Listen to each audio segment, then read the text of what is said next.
Hola, Aarón, ¿me escuchas? Hola, doctor. Sí, sí lo escucho. ¿Se me escucha bien? ¿Se me ve? Sí, doctor.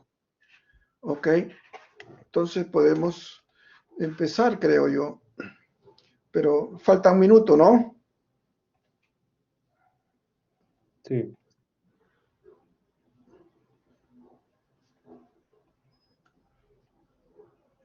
¿La voz está bien? ¿Está el audio, perdón, este, el, el micrófono está bueno? ¿Se escucha bien? Perfecto, no hay problema.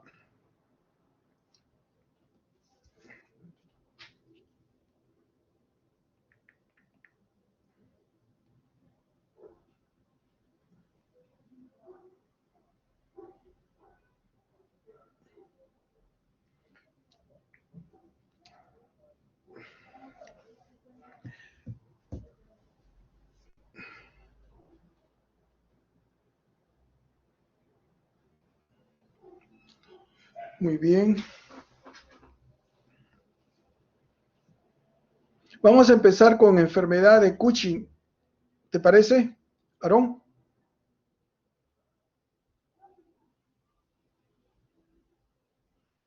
Aarón, Sí, doctor. Sí. ya, ponme la primera diapositiva entonces, de Cushing.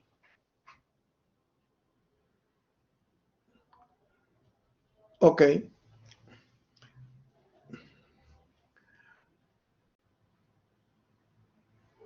Bueno, vamos a empezar la clase. Gracias a todos los que están en la clase y mil disculpas por hacerlo día sábado, pero no podía hacerlo de otra forma.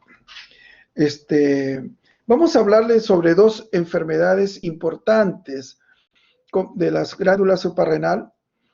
Hay otras enfermedades, por supuesto, en la glándula suprarrenal, pero vamos a conversar sobre Cushing y Addison, las dos enfermedades que ustedes seguramente en algún momento de su carrera van a estar en contacto con eso. ¿Qué es la enfermedad de Cushing? La enfermedad de Cushing, todos ustedes tienen más o menos una idea de lo que es la enfermedad de Cushing. Más o menos en semiología probablemente han conversado sobre la hiperproducción de glucocorticoides, ¿no? Entonces, la enfermedad de Cushing resulta de la exposición crónica al exceso de los glucocorticoides. El diagnóstico de la enfermedad de Cushing es un poco difícil a veces por una cuestión de síntomas y signos inespecíficos muchas veces, y además por la evolución un poco progresiva de la enfermedad. El diagnóstico es difícil porque fíjense, las tres principales características de la enfermedad de Cushing, como es la obesidad, la hipertensión y la intolerancia a los carbohidratos, se pueden presentar en otras entidades y no necesariamente en la enfermedad de Cushing. Así que nosotros vamos a desarrollar desde el punto de vista clínico unos parámetros para que ustedes estén más o menos ubicados en lo que es esta enfermedad. Aparte, para complicar el asunto más, tenemos un síndrome subclínico de Cushing. Y esto hace que el síndrome, el diagnóstico sea un poco difícil. Hace poco he tenido el manejo de una chica con síndrome de Cushing, pero que la conclusión era un síndrome subclínico. No llegamos a definir totalmente, a pesar de las características clínicas que pueden presentar esta paciente. ¿Aló? ¿Aló? Bueno, entonces decíamos que las tres principales características del síndrome de Cushing desde el punto de vista endocrino es la obesidad, intolerancia a la glucosa y el desarrollo de hipertensión, que no son patognomónicos. Pásame la siguiente, Aarón. Epidemiología. Hay una incidencia imprecisa del síndrome de Cushing. ¿Por qué? Porque miren ustedes, existen varias cosas, ¿no? Enfermedad de Cushing y el síndrome de Cushing. Cuando hablamos del síndrome de Cushing, ustedes se van a topar generalmente con lo que llamamos el Cushing iatrogénico. Cushing iatrogénico que tiene una incidencia difícil de precisar. Millones de personas usan glucocorticoides en dosis farmacológicas y a veces en dosis suprafisiológicas. Entonces, eso le va a producir un síndrome de Cushing iatrogénico. Ahora lo están viendo ustedes con esta pandemia de coronavirus, donde muchas personas se automedican dexametasona como medida preventiva para la enfermedad o, en fin, como un tratamiento a veces. Entonces, el síndrome de Cushing iatrogénico es muy frecuente. Millones de personas usan glucocorticoides. Entonces, es difícil precisar la incidencia clara del síndrome de Cushing. La enfermedad de Cushing, o sea, el diagnóstico de la enfermedad dependiente de ACTH hipofisiario, es de lejos la forma, desde el punto de vista clínico, más común del síndrome de Cushing. Si lo comparamos con el síndrome de Cushing provocado por tumores en la glándula suprarrenal, ya sean tumores benignos, adenomas, o tumores malignos, carcinoma de la suprarrenal, ¿no? Entonces, el síndrome de Cushing dependiente de ACTH pituitario es hasta 6 veces más común. Es más común que los tumores adrenales. O sea, cuando ustedes están ante un paciente con las características semiológicas de síndrome de Cushing, descartando, por supuesto, el síndrome de Cushing iatrogénico, ustedes tienen que pensar, en primer lugar, que este paciente tiene un síndrome de Cushing dependiente de ACTH hipofisiario, o sea, tienen que pensar en un diagnóstico con una patología a nivel de la hipófisis, La incidencia de la enfermedad de Cushing puede ser 5 a 25 casos por millón de personas por año, ¿eh? No, cuando hace un seguimiento adecuado, yo sé que el diagnóstico no es fácil. Estas estadísticas son americanas, son de Estados Unidos. Entre nosotros no tenemos una estadística precisa. Pásame la siguiente, por favor. El síndrome de ACTH ectópico. Este síndrome de ACTH ectópico es producción de ACTH provocado por tumores, sobre todo el tumor más frecuente que produce este tipo de lesión es el cáncer de pulmón a células pequeñas. He tenido la oportunidad de tener un caso, no son muy frecuentes, pero he tenido la oportunidad de tener un caso de síndrome de Cushing a células pequeñas, por secreción ectópica de ACTH en un paciente con cáncer de pulmón a células pequeñas. Este por lo menos el paciente que yo vi, y la mayoría de lo que ustedes seguramente en algún momento de su vida verán, no son pacientes gordos, no son pacientes con la fascia pletórica,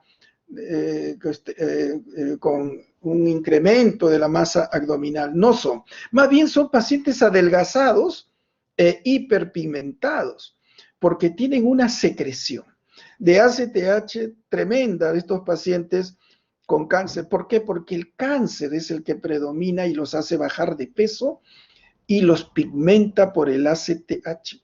Los pigmenta, como vamos a hablar después en el Addison, ¿no? Entonces ustedes piensan que este paciente en lugar de Cushing tiene más bien un Addison. Y cuando les dosan cortisol, si cortisol lo máximo es 25, tienen más de 100 de cortisol, tienen harto cortisol y harto ACTH. Entonces ustedes de inmediato le van a tomar una placa de pulmón y pueden llegar al diagnóstico preciso de cáncer de pulmón a células pequeñas, productor de ACTH ectópico. No van a tener las características, repito, de que tiene un síndrome de un paciente con Cushing clásico, ¿no? No están gordos, más bien están adelgazados y es más, están hiperpigmentados. La presencia de tumores adrenales es interesante. Cuando uno hace un diagnóstico de tumor adrenal, generalmente son incidentalomas. ¿Qué cosa es un incidentaloma? Son aquellos que uno lo descubre en forma casual, al azar. Son descubiertos en estudios radiográficos, ¿no? Uno hace una tomografía o una resonancia magnética por una razón X del abdomen y encuentran estos tumores adrenales en forma incidental, en forma casual. Entonces ahí comienzan ustedes a hacer todo el protocolo para el diagnóstico de Cushing. Estos tumores pueden ser adenomas, o sea, tumores benignos o carcinomas. Vamos a hablar esto de los carcinomas también de Cushing, de la suprarrenal, que en las mujeres va a haber algunos cambios. Va a haber un cambio de virilización en las mujeres cuando tienen carcinoma de la adrenal. Otras causas raras las he puesto en la diapositiva porque son raros. La verdad que yo no tengo ninguna cercanía con este tipo de diagnósticos: hiperplasia adrenal macronodular bilateral o enfermedad adrenocortical nodular pigmentada. Las he puesto ahí porque ustedes también, como cultura, tienen que saber que hay otras causas de Cushing. La siguiente. La incidencia por sexo. Bueno, si hablamos de, por ejemplo, síndrome de secreción ectópica de ACTH, es más frecuente en varones porque los varones fuman más que las mujeres, aparente, aunque esta cuestión se ha estrechado en los últimos años, las mujeres están fumando también bastante. Entonces, pero la secreción ectópica de ACTH por cáncer de pulmón a células pequeñas es más frecuente en varones. Y más o menos en varones a la edad de los 50 años. El paciente que le refería, que he visto, que era más o menos de esta edad, de 50 años, ¿no? Pero la enfermedad de Cushing, cuando es la enfermedad dependiente de ACTH hipoficiario, es más frecuente en mujeres. Y la edad es entre 25 a 45 años. Más frecuente en mujeres en una proporción de 8:1 de referente a los varones. O sea, es mucho más frecuente en mujeres la presencia de enfermedad de Cushing. No se olviden, cuando hablo de enfermedad de Cushing, me estoy refiriendo a la enfermedad dependiente de ACTH hipoficiario. La siguiente. ¿Cuáles son las manifestaciones clínicas? Seguramente ustedes en semiología ya tienen una idea de cómo son las manifestaciones clínicas del Cushing, pero vamos a conversar algunas, ¿no? Hay una debilidad muscular proximal. Debería en la diapositiva decir la palabrita esta, debilidad muscular proximal, que impide que el paciente cambie de posición en forma adecuada. Cuando está sentado, quiere pararse, tiene que apoyarse, porque hay una debilidad muscular proximal. Estos pacientes tienen plétora facial, tienen la cara enrojecida permanentemente. Hay un adelgazamiento, un desgaste de la masa muscular a nivel de las extremidades inferiores como superiores, e incremento del volumen abdominal por incremento de la grasa abdominal. O sea, es una obesidad que ustedes característicamente le dicen que es una obesidad de tipo central, centrípeta. Estos pacientes pueden tener estrías purpúricas y pueden tener equimosis o hematomas con traumas bastante leves. Hay una debilidad, la piel es muy delicada de estos pacientes y rápidamente presentan hematomas, ¿no? Hay acúmulo de grasa supraclavicular y también en la parte dorsocervical de los pacientes que le da lo que llamamos la jiba de búfalo, ¿no? Hay otras manifestaciones en áreas, por ejemplo, reproductivas. Estos pacientes pueden tener cuadros, cuando se tratan de las damas, cuadros de amenorreas, y también estos pacientes pueden tener irregularidades menstruales frecuentes, ¿no? La manifestación más específica es la amenorrea. Dermatológicas, básicamente dados, se ve mucho en los pacientes que tienen carcinoma adrenales, van a tener manifestaciones de hirsutismo, de acné, piel grasosa. Generalmente esto es debido a la sobreproducción de andrógenos y esto se va a dar básicamente en los pacientes que tienen carcinoma adrenal, ¿no? Las anormalidades metabólicas, sobre todo a nivel de del metabolismo de la glucosa. Estos pacientes tienen hiperglicemia hasta en un 20% de los casos, y si se desarrolla en pacientes que tienen antecedentes genéticos familiares de diabetes, pueden desarrollar franca diabetes. El desarrollo de cetoacidosis diabética es bastante excepcional en estos pacientes, pero puede darse. Las alteraciones cardiovasculares igualmente se va a dar en estos pacientes básicamente como secundaria a la hipertensión, pero también los pacientes con Cushing pueden tener dislipidemia con incremento, sobre todo de colesterol LDL. Hay otras manifestaciones neuropsiquiátricas y riesgo de infección en estos pacientes. Estos pacientes de Cushing, por el exceso de glucocorticoides, pueden presentar cuadros depresivos severos y cuadros, a veces, cuando están las condiciones dadas, de psicosis, hasta esquizofrenia, por el exceso de los glucocorticoides. La siguiente, por favor. ¿Cuál es la severidad de los síntomas? ¿Por qué está determinado? Básicamente, la severidad de los síntomas, pues, como una cuestión obvia, está dado por el grado, la intensidad y la duración del hipercortisolismo, ¿no?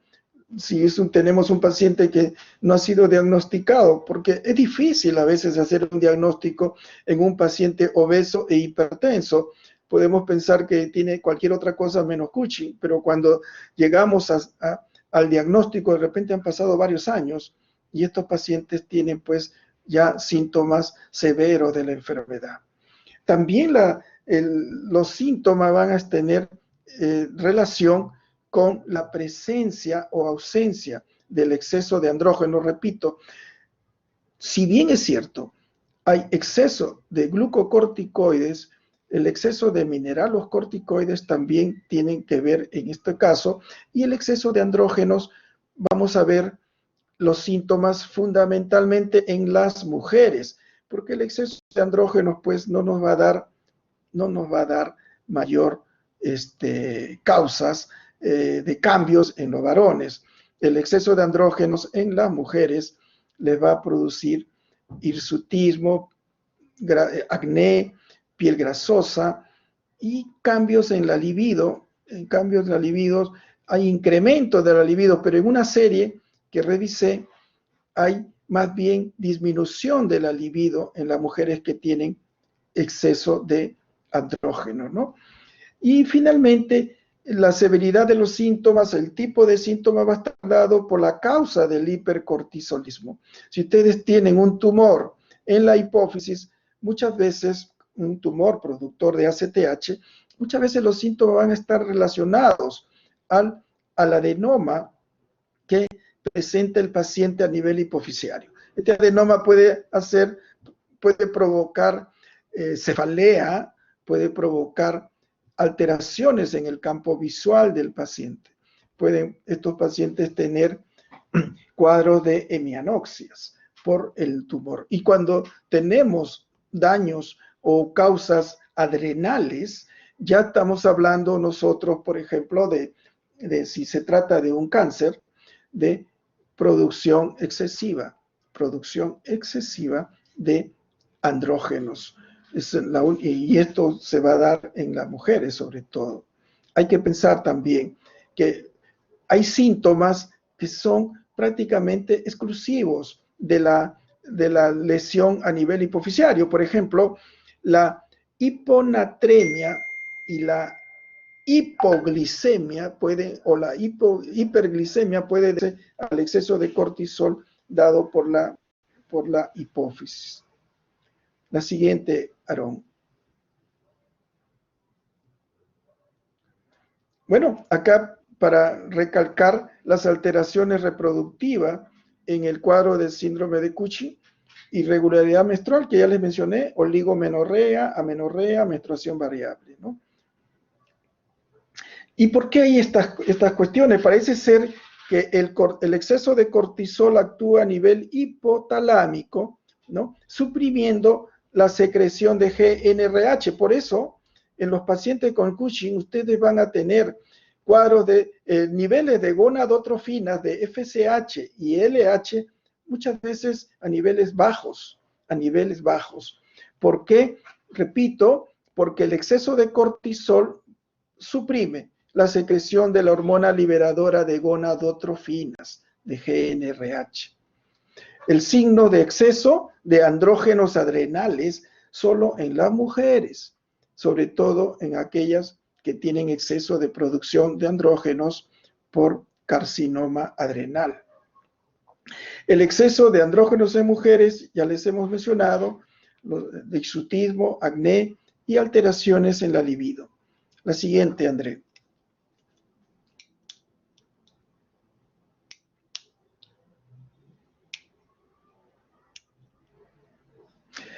Los cambios dermatológicos, como hemos hablado, la fácil aparición de hematomas después de traumas mínimos, equimosis fácilmente, sobre todo cuando uno trata de sacarle muestras de sangre a estos pacientes, estrías púrpuras en abdomen y flancos, también en las mamas, hombros, muslos, axilas. Atrofia de la piel. Sí, uno ve en estos pacientes con Cushing los vasos sanguíneos por debajo de la piel porque hay una atrofia y fácilmente pueden visualizarse.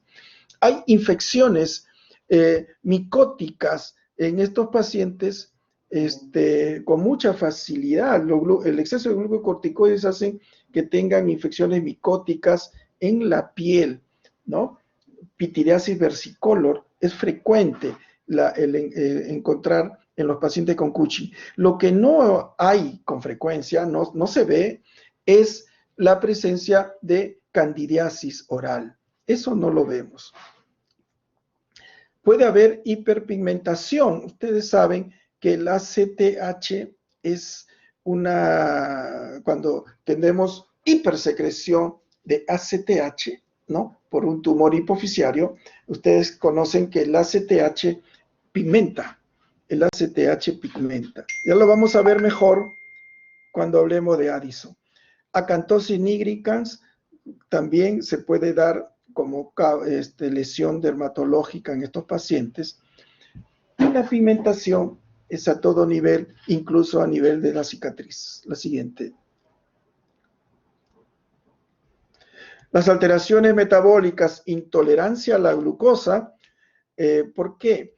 Porque el hipercortisolismo produce un incremento en la gluconeogénesis y también el hipercortisolismo va a provocar una resistencia periférica a la insulina.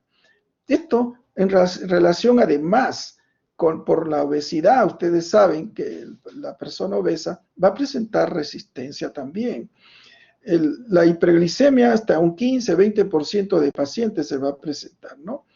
Y hay también excreción incrementada de albúmina urinaria y es reversible. Además, hay que decir que el cortisol es una hormona contrarreguladora a la insulina. Entonces hay un efecto directo del exceso de cortisol sobre la síntesis de insulina. Por eso es que estos pacientes pueden presentar hiperglicemia. La siguiente. La obesidad progresiva de los pacientes con Cushing, obesidad de tipo central, como hemos dicho, hay exceso de grasa en cara, cuello, tronco, abdomen, e internamente también en las vísceras, sobre todo a nivel del canal espinal, que puede dar síntomas de tipo neurológico, y en el mediastino. Las extremidades, hay adelgazamiento de ellas. Cuando el Cushing es en niños, aparte de la obesidad, va a haber un retardo en el crecimiento por un bloqueo a nivel de la secreción de hormona de crecimiento, secreción y acción de la hormona de crecimiento. La cara característica de los pacientes con Cushing es una cara llena de luna, grasa en el dorso cervical da la apariencia de joroba de búfalo, ojiva de búfalo, las almohadillas supraclaviculares, depósito, esto es interesante, el depósito de grasa retroorbital puede resultar en aparente exostalmos en estos pacientes. Muy bien. Y otra cosa, en el síndrome de Cushing vamos a ver un exceso de producción de lectina y esto puede ayudar al desarrollo de más obesidad. La siguiente. Apnea del sueño. Yo creo que el apnea del sueño más está en relación a la obesidad que al mismo síndrome de Cushing, ¿no? La obesidad contribuye a la presencia de apnea del sueño en estos pacientes. Hay una relación entre obesidad y apnea del sueño, pero sí vamos a verlo también en los pacientes con Cushing. La siguiente. Desde el punto de vista cardiovascular, pueden estos pacientes, por las alteraciones que pueden tener a nivel de la lipidemia, es infarto de miocardio, stroke y tromboembolismo, ¿no? El tromboembolismo es debido al exceso de alteraciones a nivel de factores de coagulación. Sobre todo von Willebrand y factor 8, y puede esto llevar a la presencia de tromboembolias en este paciente. Hay hipertensión, dilipidemia, incremento de la sensibilidad vascular periférica a agonistas adrenérgicos y hay un incremento de la producción hepática del sustrato de renina angiotensinógeno, lo que va a llevar al desarrollo de hipertensión. Severa hipertensión e hipocalemia son prevalentes en ACTH ectópico también, a pesar de que muchos de estos pacientes no tienen obesidad, más bien están adelgazados. La siguiente. Los efectos tromboembólicos, como les decía hace un momento, miren el porcentaje de 5 hasta 20% de estos pacientes que pueden causar la muerte del paciente. Los glucocorticoides inducen a incremento de factores de coagulación y disminución de la actividad fibrinolítica también, ¿no? Y hay una elevada concentración de homocisteína que también contribuye a la presencia de eventos tromboembólicos en los pacientes con Cushing. La siguiente. El Cushing per se está asociado con insuficiencia cardíaca y cardiomiopatía dilatada, ¿no? Bueno, seguimos, Aaron. Hay una alteración también en el sistema óseo y muscular. Hay un desgaste muscular proximal y debilidad, pérdida de la masa ósea, incremento de la resorción ósea, puede conducir a hipercalciuria y cálculo renal. La hipercalcemia es raro. El hipercortisolismo pues provoca un incremento de la resorción, un incremento de la actividad osteoclástica y van estos pacientes a presentar debilidad ósea. ¿Qué pasó con los slides, Aaron? Al siguiente.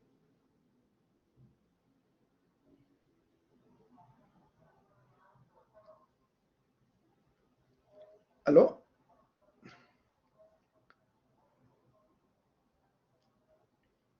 ¿Aló? ¿Qué pasó?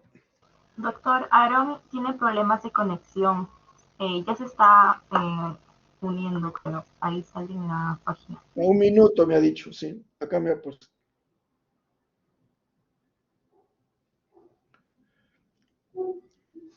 Creo que ya. Ok. Ok, Aaron. ¿Ya estás otra vez?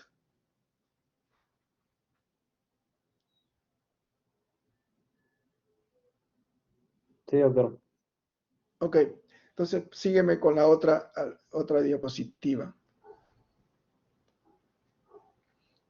Los cambios neuropsiquiátricos, obvio, el exceso de glucocorticoides pueden provocar una serie de cambios psiquiátricos en el paciente, ¿no? Insomnio, depresión, en un alto porcentaje de pacientes, pérdida de memoria, suicidio, fíjense.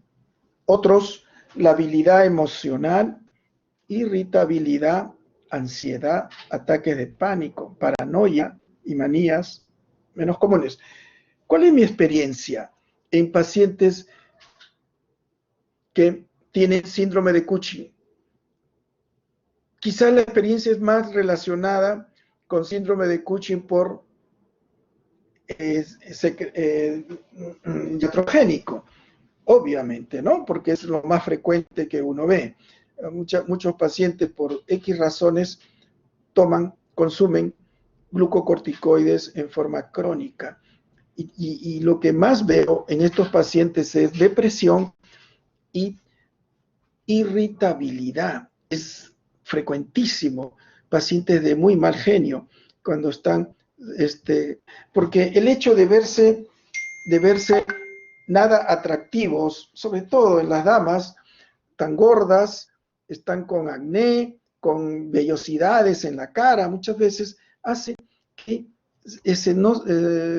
cambie su estado de humor y esto pues refleja irritabilidad, depresión y todos estos cambios neuropsiquiátricos que les he puesto en esta diapositiva. La siguiente. Infección y función inmune. Claro, los glucocorticoides inhiben la respuesta inmunológica de una persona. Hay atrofia tímica, infecciones bacterianas hasta un 74%. Pueden haber patógenos oportunistas, obvio, porque como hay disminución de las defensas, entonces puede haber infecciones por patógenos oportunistas. Si se ha demostrado que hay una caída de las células CD4 y una inhibición de la síntesis de citoquinas que nos sirven para defendernos desde el punto de vista inflamatorio. Entonces, hay algunos cambios que el exceso de glucocorticoides produce. La siguiente. Cambios oftalmológicos. Ustedes saben que las personas que toman glucocorticoides o el exceso de glucocorticoides incrementa la presión intraocular, puede haber cataratas y una corioretinopatía serosa central. Muy bien, la siguiente. ¿Cómo hacemos el diagnóstico? Vamos a entrar ya al diagnóstico del síndrome de Cushing, ¿no? ¿Cómo hacemos el diagnóstico del síndrome de Cushing? ¿A quiénes deben ser testificados, o sea, a quienes se les debe hacer las pruebas.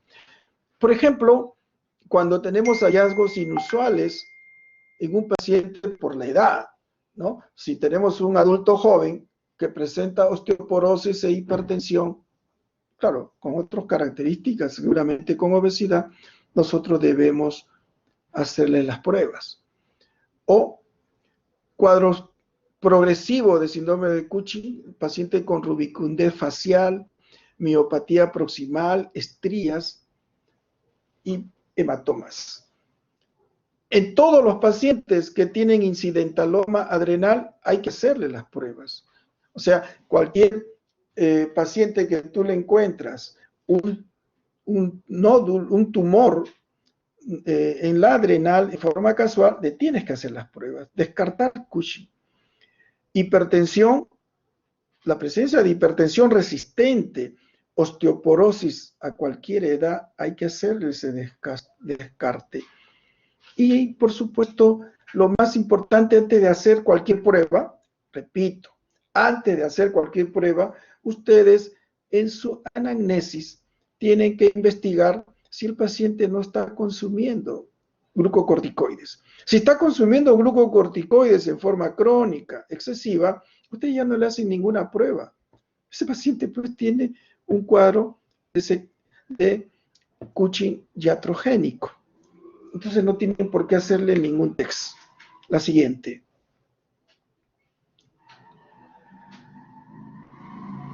El test inicial. Miren, hay tres texts. Esto para que se quede grabado en ustedes. Cuando ustedes estén haciendo ya el internado o la residencia y están ante un paciente que sospechan síndrome de Cushing, ¿cuáles son los tres tests que tienen que hacerle? Hay solo tres importantes, ¿no? Uno es el test de cortisol, secreción de cortisol libre en orina de 24 horas. Secreción de cortisol libre en orina de 24 horas. El otro es el test de supresión con dexametasona, 2. Y 3, cortisol salival. Cortisol salival. No hay más. Ya no piensen en otra cosa. Por supuesto que hay otros, pero ya son muy especializados, ¿no?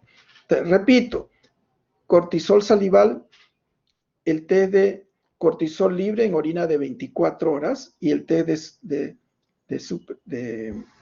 supresión con dexametasona. No hay más. Ustedes tienen que tener, si hacen el cortisol salival, se hace tarde de noche. Entre las 10 y 12 de la noche le piden cortisol salival.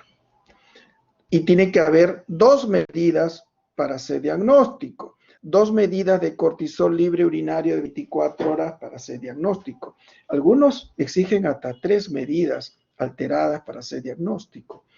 Y el 3 de supresión, con 1 miligramo de dexametasona de noche, le dan 1 miligramo y al día siguiente le dosan cortisol, ¿no? En pacientes altamente sospechosos, hacer por lo menos 2 de los 3 tests arriba mencionados. En el Perú no tenemos el test de cortisol salival. No hay. Si ustedes preguntan en los laboratorios importantes, no se hace el cortisol salival. Y en Estados Unidos, no todos los estados de Estados Unidos hacen cortisol salival, pero ese es un test importantísimo en Cushing. Quizás es el test, digamos, más importante de todos, ¿no? Acá les he puesto algunos datos, ¿no? En pacientes, si el cortisol sérico es de menos de 1.8 después del test de dexametasona, se considera como respuesta normal. Como respuesta, es para descartar ya, ¿no? Las respuestas normales. No vamos a entrar en números porque eso la va a llevar a confusión. Basta con que ustedes sepan cuáles son los tests que se deben hacer en estos pacientes. El cortisol libre urinario, el resultado, fíjense, tiene que ser 3 veces por encima del límite superior normal para hacer diagnóstico. Repito, supongamos que sea 20, tiene que ser a 60 para que sea un test de diagnóstico, ¿no? 3 veces por encima del límite superior del normal para hacer diagnóstico. La siguiente, a ver, Aarón, ¿qué dice la respuesta? Ok, volvemos a la anterior, por favor. Ok, ya no he saltado nada. Entonces, continuamos. Vuelve. El test de la hormona liberadora de corticotropina, el CRH, después del test de dexametasona, sobre todo para aquellos casos de que estemos pensando en que hay una alteración a nivel del hipotálamo, ¿no? Pero no da información adicional relevante. En el hipercortisolismo subclínico, el síndrome de Cushing discreto, en los incidentalomas, siempre vamos a tener este tipo de alteración de diagnósticos subclínicos, ¿no? El cortisol salivar tiene que ser hecho de noche para que tenga validez. Hay un cortisol sérico tarde de noche, si tenemos un cortisol sérico mayor de 7.5, más o menos identifica, porque ustedes saben que el nadir de cortisol en la tarde es más bajo. O sea, el cortisol se secreta un ritmo circadiano muy alto en las primeras horas del día y muy bajo en la tarde o en la noche. Pero si ustedes tienen un cortisol sérico más de 7.5, eso es muy sugerente de que tengan ustedes un diagnóstico de Cushing. Hay que tener en cuenta, cuando hablamos de cortisol sérico, el nivel de la globulina fijadora de cortisol. La globulina fijadora de cortisol puede estar alterada en aquellos pacientes que tienen pérdida de proteínas, por ejemplo, pacientes con síndrome nefrótico o pacientes con cirrosis, y también en aquellos pacientes que toman estrógenos. Los estrógenos aumentan la globulina fijadora de cortisol. Globulina fijadora, perdón, creo que dije otra cosa antes. La globulina fijadora de cortisol es aumentada por los estrógenos. Entonces ustedes pueden tener valores falsos positivos si no han determinado fehacientemente que el paciente o la paciente está tomando estrógenos. La siguiente. El test de desametasona. Hay 2 tipos de test de desametasona. El de 1 miligramo dado en la noche y después medir cortisol a las 8 de la mañana. Y el otro prolongado es dar 0,5 de dexametasona cada 6 horas durante 2 días y después medir el cortisol 6 horas después de la última dosis. Estos son tests importantes para hacer el diagnóstico de Cushing. Pero repito, tenemos que, de estos 3 tests, por lo menos 2 alterados para tener una sospecha de que el paciente tiene Cushing. La siguiente. Muy bien. Bueno, sí, ¿cuál es el tratamiento, no? Tenemos que reducir el uso de glucocorticoides en los pacientes que tienen, por supuesto, Cushing iatrogénico. Hay que reducir eso. La cirugía es mandatoria en los pacientes que tienen un adenoma hipoficiario o los pacientes que tienen un tumor a nivel adrenal. Cuando no se puede ingresar con cirugía, la radioterapia es una alternativa. Hay medicamentos para reducir los glucocorticoides, por ejemplo,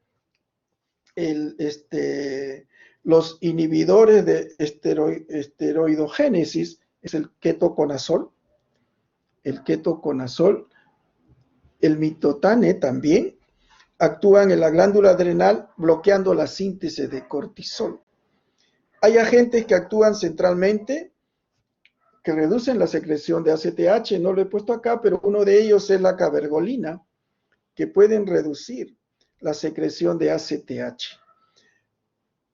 La cabergolina también reduce, ustedes saben, que básicamente lo empleamos para reducir prolactina, pero también reduce ACTH e incluso hormona de crecimiento. Antagonista del receptor de glucocorticoides. Los antagonistas del receptor de glucocorticoides tienen ustedes abajo mifepristona, que es un gran antagonista del cortisol, inhibe la acción del cortisol. El pasirreotide, que es la última sustancia que le hemos puesto, son agentes que actúan reduciendo la secreción de ACTH. Cualquiera de estas sustancias que están aquí, ¿no?, las podemos usar como tratamiento médico, pero básicamente el tratamiento es quirúrgico de paciente con Cushing, cirugía a nivel hipofisiario o cirugía a nivel de la suprarrenal. Repito, más va a ser cirugía hipofisiaria porque el síndrome de Cushing hasta 8 veces es más frecuente con pacientes que tienen un cortisol dependiente de estímulo de ACTH hipofisiario. Creo que la última, André, perdón, Aarón. Sí, es la última, ¿no es cierto? Antes de pasar a hablarles de Addison, preguntas. Pueden hacer uso de su micrófono y hacer preguntas.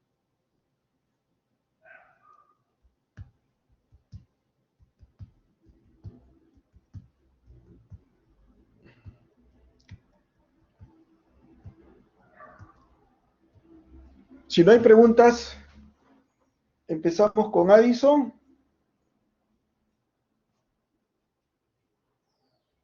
Aarón. Sí, doctor, normal. A ver, vamos a hablar sobre Addison. Bueno, Addison, ustedes también más o menos tienen una idea de lo que significa Addison, ¿no es cierto? La enfermedad de Addison.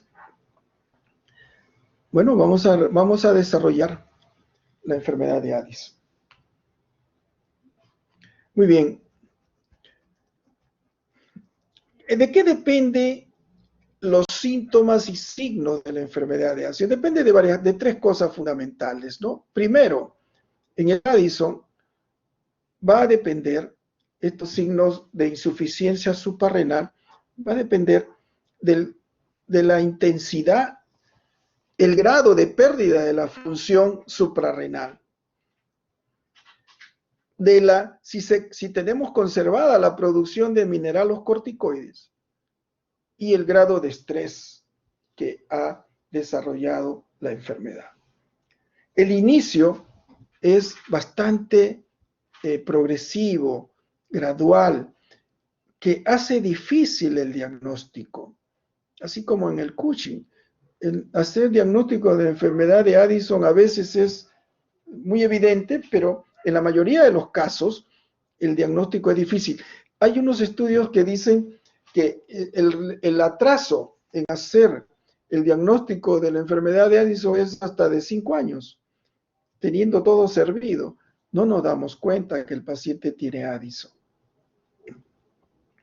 El inicio es gradual hasta que un estrés o enfermedad o infección precipite la enfermedad. Sobre todo precipite la crisis adrenal.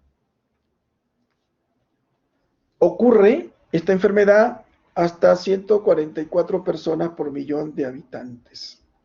La siguiente.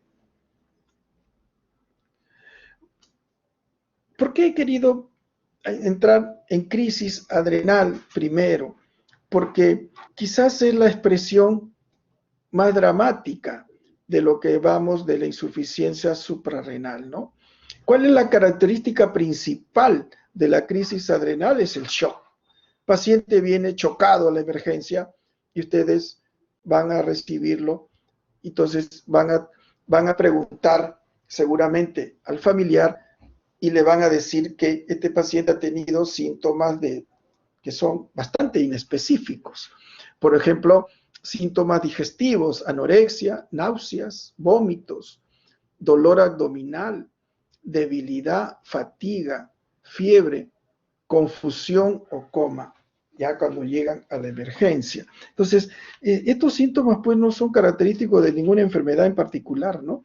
Y el shock, ustedes tienen que hacer el descarte o hacer el diagnóstico diferencial a qué se debe el shock de estos pacientes. La siguiente. ¿Cuáles son los principales factores precipitantes? ¿No? Ustedes tienen, cuando hablamos de insuficiencia adrenal, tenemos que hablar de dos tipos, ¿no? La insuficiencia adrenal primaria, cuando la enfermedad está en la glándula suprarrenal. La insuficiencia suprarrenal secundaria, cuando la enfermedad está a nivel de la hipófisis, y terciaria, cuando la enfermedad está a nivel del hipotálamo. La deficiencia de mineralocorticoides, como la de glucocorticoides, pueden participar en el desarrollo de la crisis suprarrenal. Claro, no solo hay déficit de glucocorticoides, sino también de mineralocorticoides para hacer el diagnóstico. La base fisiológica para esto es la capacidad de la aldosterona o el mineralocorticoide sintético, en este caso Florinex, para promover la retención de sodio, así como para mejorar las respuestas vasoconstrictoras. La siguiente.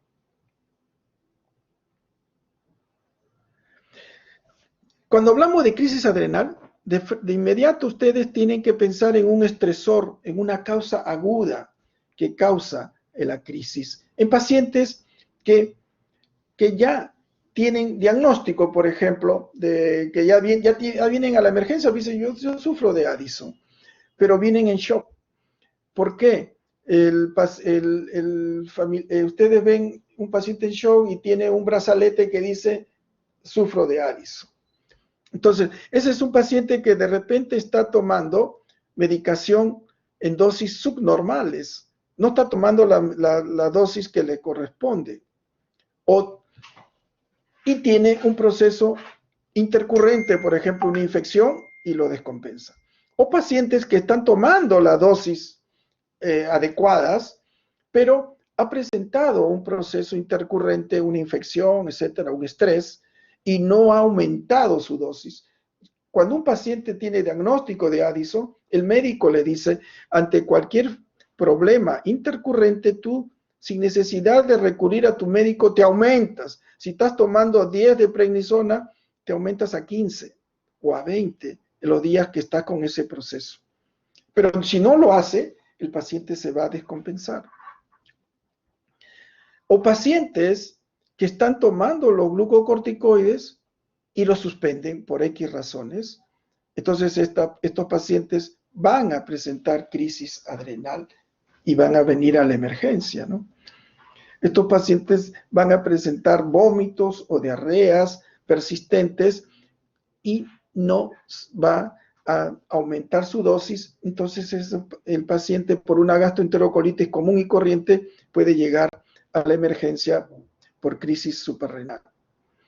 Ahora, puede haber crisis suprarrenal en cosas ya más severas, por ejemplo, un accidente que produce un traumatismo, ¿no?, de abdomen, que puede provocar infarto o hemorragia en el paciente de la glándula suprarrenal.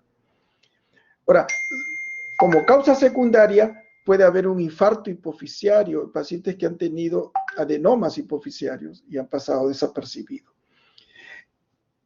He visto casos de retiro de dosis suprafisiológicas de los pacientes.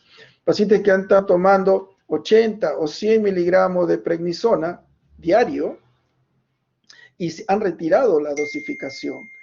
Esos pacientes al día siguiente o 2 días después llegan a la emergencia en crisis suprarrenal. La siguiente.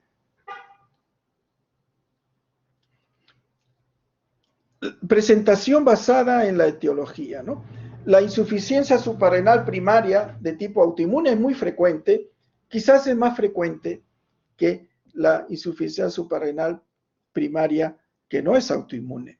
O sea, que estos pacientes tienen anticuerpos contra la adrenal.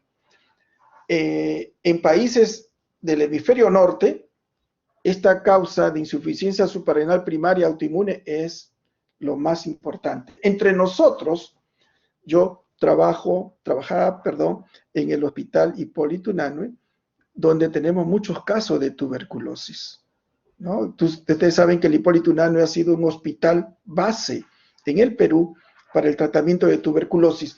Deberíamos ver más casos de Addison por enfermedad infiltrativa de la suprarrenal por tuberculosis. Las vemos, por supuesto, pero no en una frecuencia, ¿no? Importante.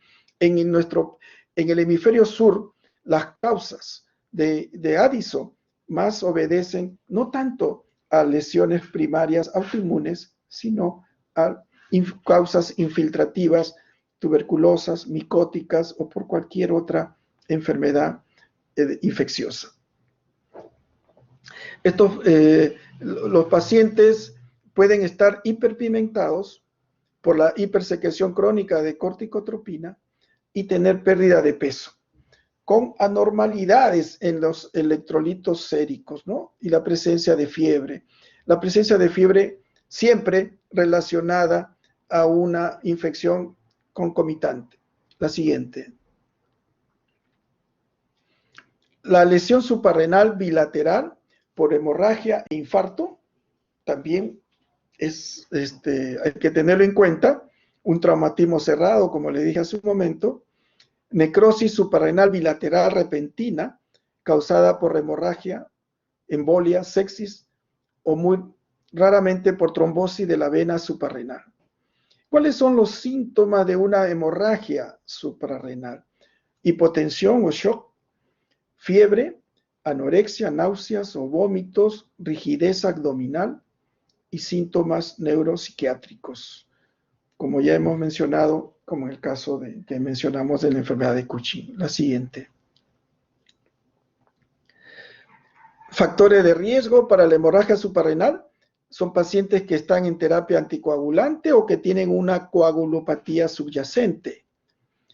Hay una enfermedad también por meningococcemia, el síndrome de Waterhouse-Friderichsen, y en esto se caracteriza a estos pacientes por la presencia de fiebre y la presencia de petequias con insuficiencia suprarrenal. Pueden estar involucradas otras bacterias en este síndrome de infección de la suprarrenal, como hemos puesto acá, Haemophilus influenzae, Escherichia coli, Staphylococcus aureus, infecciones virales como citomegalovirus, parvovirus, virus de Epstein-Barr, y por ahí he leído algún caso de coronavirus en una de las publicaciones. La suprarrenal es muy sensible a las infecciones virales. La siguiente. La insuficiencia suprarrenal secundaria y terciaria, ya estamos hablando de arriba de las lesiones a nivel hipofisiario o hipotalámico, ¿no? Estos pacientes van a presentar síntomas y signos de insuficiencia suprarrenal crónica o de secreción de la deficiencia de otras hormonas hipofisiarias. Aquí van a ver ustedes un síntoma que no aparecía en los otros casos de la insuficiencia suprarrenal primaria, es la hipoglicemia, ¿no? La apoplejia hipofisiaria, infarto hipofisiario. Por ejemplo, en un Chihan que no es tratado adecuadamente, estos pacientes pueden presentar insuficiencia suprarrenal. Los síntomas, una crisis suprarrenal. Los síntomas de estos pacientes se deben principalmente a la deficiencia de cortisol, y estos pacientes que tienen lesiones hipofisiaria o hipotalámica pueden presentar cefalea y alteraciones en los campos visuales. La siguiente. Hablando de la insuficiencia suprarrenal primaria crónica, que es digamos, la enfermedad de Addison per se, los signos de déficit de glucocorticoides, mineralocorticoides y en mujeres deficiencia de andrógeno. Ustedes tienen ahí 3 deficiencias: glucocorticoides, mineralocorticoides y deficiencia de andrógenos. Los pacientes con insuficiencia suprarrenal secundaria o terciaria generalmente tienen una función mineralocorticoide normal. Repito entonces, cuando la lesión es primaria, sí va a haber deficiencia de glucocorticoides, mineralocorticoides y también de andrógenos en mujeres. Pero cuando se trata de una lesión hipoficial hipotalámica, no hay deficiencia mineralocorticoides, solo de glucocorticoides. Esta insuficiencia suprarrenal primaria crónica no es de diagnóstico fácil, diagnóstico es difícil, los síntomas son bastante inespecíficos, desarrollo gradual. Estos síntomas, miren ustedes, fatiga, pérdida de peso. La pérdida de peso generalmente es por anorexia. Estos pacientes no tienen apetito, náuseas, vómitos, dolor abdominal, dolor muscular y articular. Muchos de estos pacientes tienen dolor abdominal a la palpación profunda y pueden tener también fiebre. Y ustedes en una emergencia ven a un paciente con fiebre, le tocan el abdomen y tiene sensibilidad abdominal, pueden creer que se trata de un cuadro quirúrgico y mandar a operar, abrir a estos pacientes. Los resultados son catastróficos, se va a morir en sala de operaciones. Entonces ustedes tienen que tener mucho tacto en hacer un diagnóstico con una buena anamnesis, una buena historia clínica. La siguiente.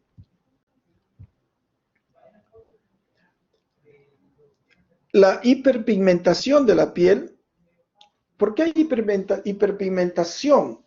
Porque como el cortisol no va a bloquear la secreción de ACTH, ustedes van a tener un incremento de la producción de PONC, de la propia melanocortina, propio melanocortina, que es una prohormona. En realidad, el PONC es una prohormona que se va a escindir, se va a dividir en 2 hormonas, ACTH y MSH. Ustedes saben que el MSH va a unirse a los receptores del melanocito y va a pigmentar la piel de la persona, ¿no? Entonces va a haber hiperpigmentación, sobre todo en las expuestas a la luz, en el dorso de las manos, en la cara, en el cuello, etc., ¿no? Y los síntomas de hipotensión postural básicamente debido a la deficiencia de mineralocorticoide, hipotensión postural, y el antojo de sal igualmente por la deficiencia de mineralocorticoides. ¿Cuáles son el análisis de laboratorio que ustedes van a tener en un Addison? Van a ver hiponatremia, miren, hasta 80%, hipercalemia, exceso de potasio hasta 40%, y anemia en un 11 a 15%. Generalmente es una anemia por déficit alimenticio, ¿no? La siguiente. Acá tenemos síntomas y los señales, ¿no? Los síntomas en Addison: fatiga, pérdida de peso, antojo de sal, las quejas gastrointestinales, anorexia, náuseas, vómitos, dolor abdominal, alteraciones reproductivas por una disminución de andrógenos, sobre todo en las mujeres, alteraciones musculoesquelético, dolor, y alteraciones psiquiátricas, alteraciones, sobre todo depresión. Las señales que ustedes el paciente le va a dar a ustedes es hipotensión, hiperpigmentación. En varones, calcificación del cartílago articular. Así como hablamos de hiperpigmentación, puede haber vitíligo también en estos pacientes, ¿ah? Y otros signos, esplenomegalia e hiperplasia del tejido linfoide, sobre todo a nivel amigdaliano. La siguiente.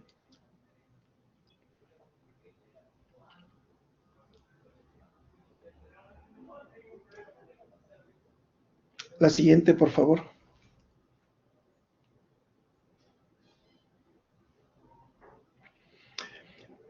Bueno, el laboratorio, ¿cuáles son las anormalidades electrolíticas? Ya le hemos dicho, hiponatremia, hipercalemia, hipercalcemia, que es raro, la presencia de hipoglicemia también, y anemia normocítica hasta en un 15%.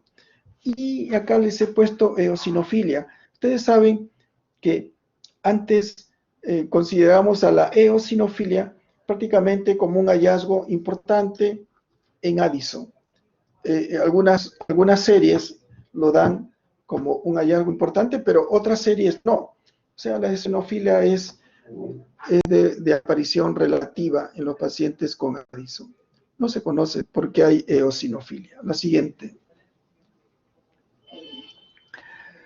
Y la insuficiencia adrenal secundaria o terciaria, en estos casos, cuando la lesión es a nivel hipofisiario o hipotalámico, no hay hiperpigmentación. No hay hiperpigmentación. ¿Por qué? Porque no hay secreción de ACTH, porque el ACTH se produce en la hipófisis. Por eso es que no hay hiperpigmentación cuando la lesión es arriba. La deshidratación no está presente y la hipotensión es menos prominente. Sin embargo, la hiponatremia y la expansión de volumen sí están presentes. La hipercalemia no está presente porque no hay, pues, alteración mineralocorticoide. Los síntomas gastrointestinales no solo son menos comunes, sino que son menos aparatosos. La hipoglicemia es más común en la insuficiencia suprarrenal secundaria. Y por supuesto, pueden haber manifestaciones clínicas de un tumor hipofisiario o hipotalámico, como son cefalea, defectos del campo visual. La siguiente. ¿Cuáles son las causas de la insuficiencia suprarrenal primaria de enfermedad de Addison? Acá las he puesto, fíjense, tuberculosis hasta en un 20%, las enfermedades autoinmunes 70-90%, y resto de otras enfermedades infecciosas. Cáncer o linfoma metastásico a la suprarrenal, hemorragia suprarrenal, infarto o medicamentos. La siguiente. La adrenalitis autoinmune, destrucción de la corteza suprarrenal por la presencia de autoanticuerpos contra la suprarrenal, llamada antes idiopática, pero ahora ya sedosa, autoanticuerpos contra la adrenal. Y esta adrenitis autoinmune puede formar parte de los síndromes autoinmunes poliglandulares. Por ejemplo, el síndrome autoinmune poliglandular tipo 1, que está relacionado con hipoparatiroidismo primario. Y el síndrome autoinmune poliglandular tipo 2, que está relacionado con la presencia de diabetes mellitus tipo 1, con también una tiroiditis de Hashimoto, con la anemia perniciosa por déficit del factor intrínseco, con púrpura trombocitopénica idiopática. Entonces, cuando ustedes tienen este tipo de enfermedades también, o tienen Addison, piensen que estos pacientes pueden presentar este tipo de lesiones autoinmunes poliglandulares, ¿no? La siguiente. Adrenalitis infecciosa por infiltración de la glándula suprarrenal, tuberculosis, infecciones fúngicas diseminadas, infección por VIH, infecciones oportunistas, y el infarto hemorrágico. La insuficiencia suprarrenal aguda puede ocurrir como resultado de un infarto suprarrenal bilateral causado por hemorragia o trombosis de la vena suprarrenal. Enfermedades cancerígenas metastásicas a la suprarrenal no son tan frecuentes. Y las drogas que antes le hemos mencionado también, como farmacoterapia para enfermedad de Cushing, como el ketoconazol, fluconazol, que son antimicóticos, la metirapona, fenotiamina, y la rifampicina. Bueno, estos son drogas que disminuyen los niveles de cortisol y pueden llevar a una insuficiencia suprarrenal. La siguiente. Enfermedad inflamatoria grave. Los pacientes gravemente enfermos pueden tener concentraciones de cortisol sérico más bajos durante la enfermedad inflamatoria grave.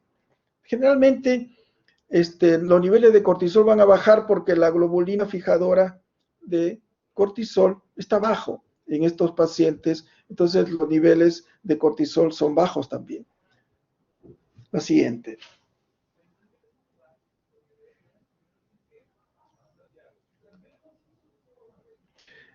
El diagnóstico de la insuficiencia suprarrenal en adultos, bueno, en la crisis, la presentación es aguda, obviamente, y también pueden presentar, la otra característica es la presentación crónica del paciente. Los glucocorticoides exógenos, cuando hablábamos del Cushing iatrogénico, curiosamente, pueden tener la apariencia de Cushing iatrogénico, pero en el fondo tienen una deficiencia de ACTH, porque están, si tú consumes excesiva cantidad de glucocorticoides, bloqueas la producción hipoficiaria de ACTH y eso puede presentar entonces el paciente insuficiencia suprarrenal.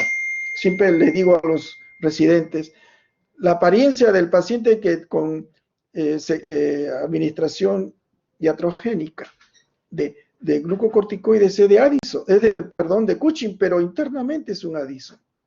Hay que tener cuidado porque estos pacientes te pueden hacer una crisis adrenal con la apariencia externa de un Cushing.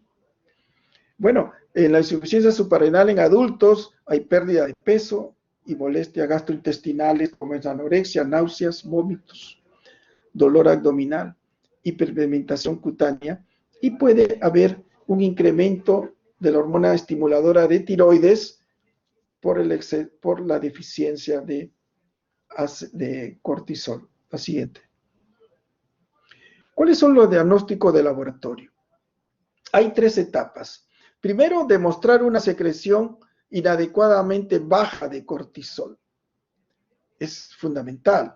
Determinar si la deficiencia de cortisol depende o no de la deficiencia de ACTH. Repito, determinar si la deficiencia de cortisol depende o no de la deficiencia de ACTH. Además, evaluar la secreción de mineralocorticoides en pacientes sin deficiencia de ACTH y buscar una causa tratable del trastorno primario, ¿no?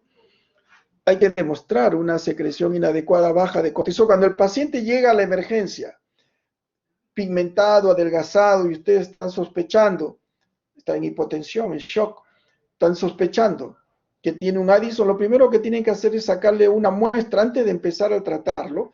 Claro, tienen que tratarlo porque si no se les muere, pero segundos antes sáquenle una muestra de sangre para dosar posteriormente ACTH y cortisol. Entonces ustedes van a tener un valor de ACTH y cortisol en paciente que ha llegado a la emergencia y eso va a ser valioso para hacer posteriormente el diagnóstico.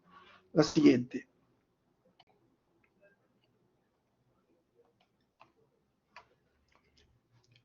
Seguir a pacientes con adrenitis autoinmune, anticuerpos adrenales. Cuando uno sigue a estos pacientes, cuando tú tienes, bueno, esto no lo hacemos aquí porque no tenemos forma de medir los anticuerpos adrenales, pero cuando se hace, uno va a seguir a estos pacientes. ¿Y qué cosa va a encontrar? 4 etapas, miren ustedes. Primera etapa, actividad de renina alta y aldosterona sérica normal o baja. La etapa 2, hay una alteración de la respuesta del cortisol al estímulo con ACTH. Y la etapa 3, hay aumento del ACTH en la mañana, aumento de ACTH en la mañana, con cortisol normal.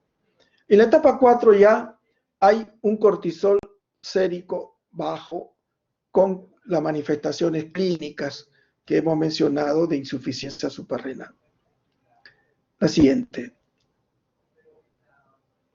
¿Cómo la concentración sérica de cortisol? Acá sí tienen que ustedes ser celosos en fijarse cómo está el CBG, la globulina fijadora de cortisol o la albúmina. Porque si el paciente tiene pérdidas, entonces vamos a tener problemas para tener un valor adecuado de cortisol sérico, ¿no? Si el paciente es cirrótico, tiene síndrome nefrótico, va a tener pérdidas. Y si toma estrógenos, va a tener exceso de CBG. Y eso puede darles problemas con el nivel de sérico de cortisol. Como a diferencia de lo que hablábamos en el Cushing, el cortisol salival no sirve para hacer diagnóstico de Addison. Repito, el cortisol salival no nos sirve para hacer diagnóstico de Addison. Tampoco la medida de cortisol libre urinario en orina de 24 horas. Tampoco es una herramienta diagnóstica útil, a diferencia de lo que habíamos mencionado en el Cushing. En Addison, el cortisol salival y el cortisol libre urinario de 24 horas no nos sirve, ¿no? Lo que sí nos sirve es medir el cortisol en la mañana. Ustedes saben que la secreción mayor de cortisol es entre las 6 de la mañana y 8 de la mañana, mejor a las 6 de la mañana. Si ustedes miden cortisol a esa hora y tienen bien medido, por supuesto, teniendo en cuenta que hay un nivel de CBG normal, ese cortisol, si es menos de 3 microgramos por decilitro, en la mañana, a las 6 de la mañana, eso le está dando un diagnóstico casi probable de Addison. La siguiente. En el Addison, ustedes tienen que hacer estímulos, ¿no? Cortisol sérico bajo y ACTH en plasma muy alto es diagnóstico de insuficiencia suprarrenal primaria. Hay unas pruebas, vamos a leer primero esta: si las concentraciones de cortisol sérico y ACTH en plasma son bajos, el paciente tiene una insuficiencia suprarrenal secundaria, enfermedad de la hipófisis, o terciaria, enfermedad de hipotálamo. Lógico, si tengo cortisol y ACTH bajos, tenemos un cuadro arriba, hipofisiario o hipotalámico. Acá hay dos pruebas que se hacen para hacer diagnóstico de Addison: la prueba de estimulación corta con ACTH y la prueba de estimulación con dosis alta de 250 miligramos. La prueba de estimulación corta es con 1 miligramo, dosis baja. Se pone 1 miligramo y media hora después se saca sangre para ver si ha subido, ¿no? La dosis, estas dos pruebas son importantes. Se usa cosintropina, que es un ACTH sintético que tiene el mismo efecto que el ACTH nativo. La siguiente. El test de metirapona es útil en pacientes que han sido operados de la pituitaria. Bueno, ese es un test que es difícil de hacer, sobre todo porque no encontramos ese producto en el Perú. La prueba de hipoglicemia inducida por insulina, en alguna oportunidad lo hemos hecho cuando éramos residentes. Es importante que esta prueba de hipoglicemia inducida por insulina sea hecha con la presencia del médico permanentemente al lado del paciente, porque vamos a llevar al paciente a un nivel de hipoglicemia hasta de 30 miligramos. Eso pone en riesgo la vida del paciente. En el momento que está en 30, le sacamos sangre para medir cortisol, ACTH. y glucosa, por supuesto. Pero eso tenemos que resolverlo de inmediato y tiene que estar el médico al lado. O sea, no, eso es una prueba que no se va a poder hacer en los laboratorios, solo en hospital y con un residente pegado al paciente. La prueba de hormona liberadora de corticotropina para ver lesiones a nivel de la hipófisis o del hipotálamo. La siguiente. Bueno, determinar la etiología del Addison, sobre todo cuando piensan ustedes que puede ser una enfermedad de tipo tuberculosa que va a infiltrar la suprarrenal. La tuberculosis produce calcificaciones a nivel de la suprarrenal y estas calcificaciones solo pueden ser visibles cuando ustedes hacen una tomografía o una resonancia del abdomen. La siguiente. ¿Cuál es el tratamiento del Addison? El tratamiento. En la crisis adrenal, que es la que yo quisiera que ustedes la fijen, porque cuando hagan el internado seguramente se van a encontrar con un paciente que venga en shock por crisis adrenal. En ese momento que ustedes sospechan que el paciente, por razones de clínica, por razones de historia clínica, que tiene Addison, pues tienen que darle de inmediato suero salino al 0,9%, por lo menos hasta 4 litros en 24 horas, porque este paciente está hipovolémico. Y tienen que usar corticoides de acción rápida, de acción corta. Se recomienda la hidrocortisona. 100 miligramos de golpe, de inmediato, y 50 miligramos cada 6 horas hasta que tengan controlado al paciente. Endovenoso, ¿no? Hidrocortisona endovenoso, 100 miligramos de arranque y después 50 miligramos endovenoso cada 6 horas. Ese es el paciente que llega a la emergencia en crisis adrenal.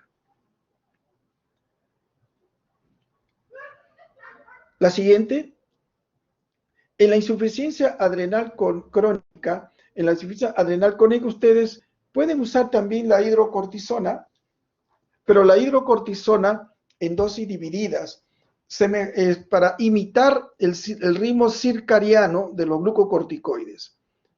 Van a dar, ustedes saben que que el cortisol es mayor en las primeras horas del día, entonces de la dosis total, 2/3 le van a dar en la mañana y 1/3 en la tarde de hidrocortisona, que es una glucocorticoide de acción corta. Pero si usan glucocorticoides de acción prolongada, como es la prednisona o la dexametasona, ustedes van a usar dosis de prednisona entre 5 y 10 miligramos diarios, ¿no? Y de dexametasona 0,5 miligramos diarios.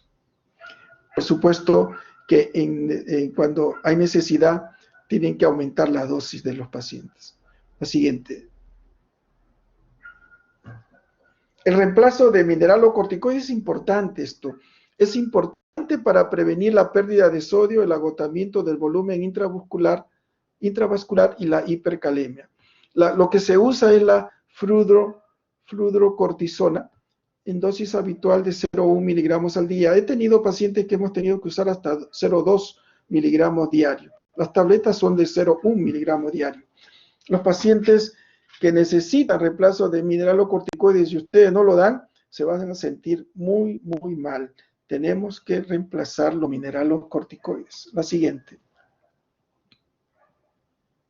Y lo reemplazo de andrógeno con la dehidroepiandrosterona solo en casos de que el paciente lo requiera, ¿no? Sobre todo porque mejora el estado de ánimo y la calidad de vida. 50 miligramos al día de dehidroepiandrosterona. Muy bien, creo que es la última, Aarón.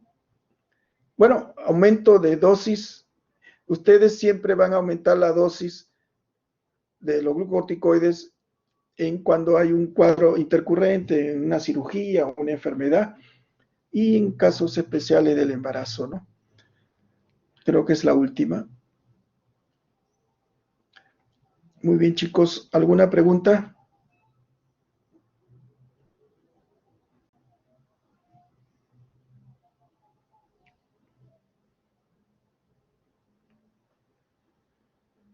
Aarón, ¿todo bien?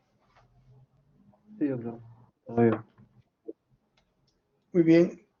Si no hay si no hay preguntas, no es que no haya más, sino que no hay ninguna.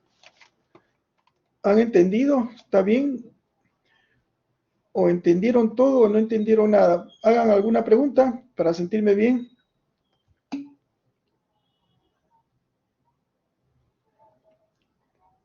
¿Aló? Muy bien. Entonces, quedamos así. Listo, muchachos. Muy bien, Aarón.